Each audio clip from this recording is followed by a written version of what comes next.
Hello and welcome to Cooking with Alan. Today we're gonna make some oatmeal raisin and oatmeal chocolate chip cookies from scratch.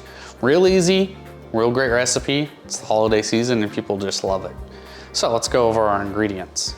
All right, so we have 1 cup of softened butter. You wanna leave it at room temperature for a little bit just so it's nice and pliable. We're gonna be mixing it so you don't want it too hard. 1 cup of brown sugar, can be light brown, can be dark brown, your preference. 1/4 a cup of granulated sugar, 2 large eggs, 2 teaspoons of vanilla extract and 1 tablespoon of molasses, 1 2/3 cup of all-purpose flour, 1 teaspoon of baking soda, 1 1/2 teaspoons of ground cinnamon, 3 cups of old-fashioned whole rolled oats, and then 1/2 cup of raisins and 1/2 cup of chocolate chips. All right, we're gonna start off with our butter and our sugars. Just gonna add in our butter into here. You can do this with a stand mixer, makes it a lot easier. Hand mixer works as well. You could really do it by hand, but that's not gonna be fun. So, 1 stick of butter. There's our 2nd stick of butter in there. Add in both of our sugars.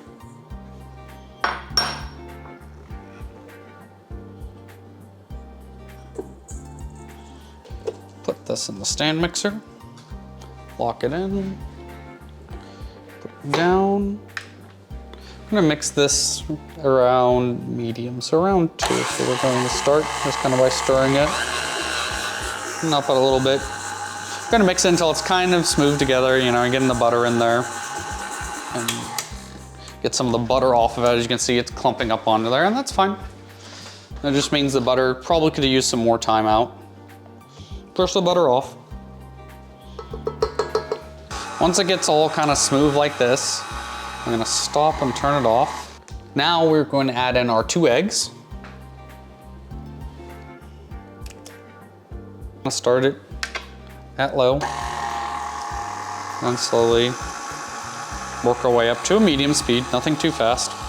We'll do this for about a minute until the eggs are nice and incorporated. Once it's all nice and mixed in, we're gonna add in our molasses and our vanilla. Turn it off. So I already pre-mixed these. The molasses is kind of thick on the bottom, so we're gonna scrape it on in there. We're going to bring this up to high this time. Get it all mixed in. This will probably be about 30 seconds to a minute or so. As you can see, the color of the molasses is turning the dough kind of a darker color. That's how you know it's being mixed in well. Now it's also a good time while you're mixing it, just every so often just kind of take a look at the mixture, make sure there's no butter or anything stuck to the side. If so, just scrape it back in. You know, stop the mixer, scrape everything back into the middle and let it go again. Now we're going to add in our baking soda, cinnamon, and flour. So we'll just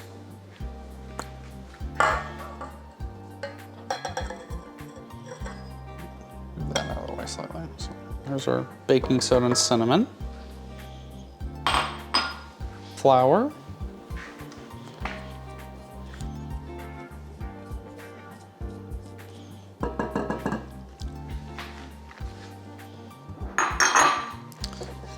Turn our bowl back here.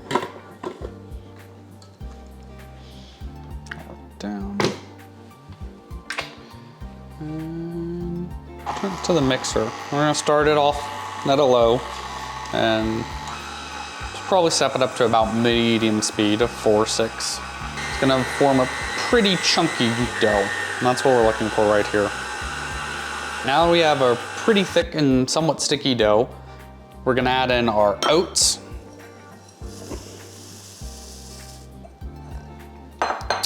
our chocolate chips, and our raisins. We're gonna mix it on low until it's all kind of combined. And Like we said earlier, this is gonna be rather thick overall for the dough, and that's fine. That's what we're aiming for. So we're gonna turn this and we're gonna put it on low. So kind of start off on a stir, and you'll see that the dough is getting very thick on there, which is fine. And so what we'll do is we'll just kind of stop it, we'll lift it, and we'll break off some of the dough from the hook.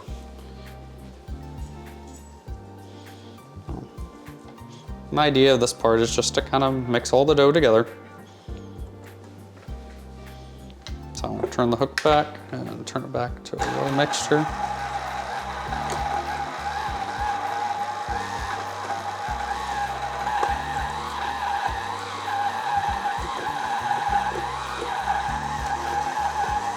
Okay, now we have this very thick dough here, and we'll just transfer this to the fridge for 30 minutes to an hour.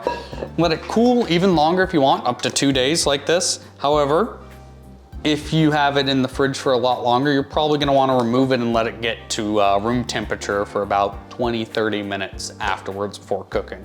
If you're just doing a quick couple minutes in the fridge, 30 minutes or so like we are, no need to let it warm back up.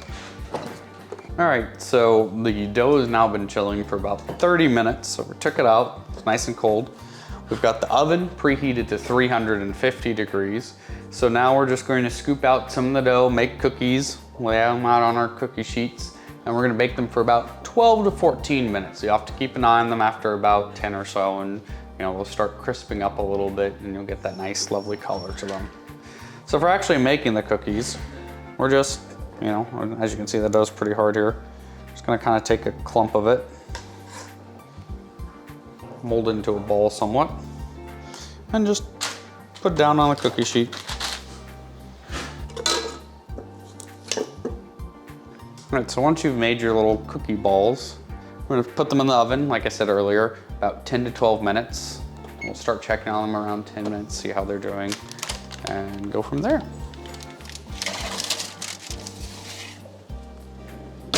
All right, at this point, it's been about 14 minutes and the cookies are looking done. How you can tell they're looking done is around the edges, they're gonna start browning. The centers are still gonna look a little bit soft and gooey, and that's fine. So we're gonna take them out of the oven now.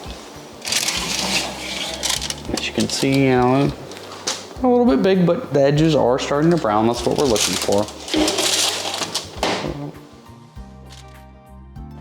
Now that it's been about 5-10 minutes, they've cooled down. You let them cool down a little bit longer, but we're gonna try one, see how they turned out.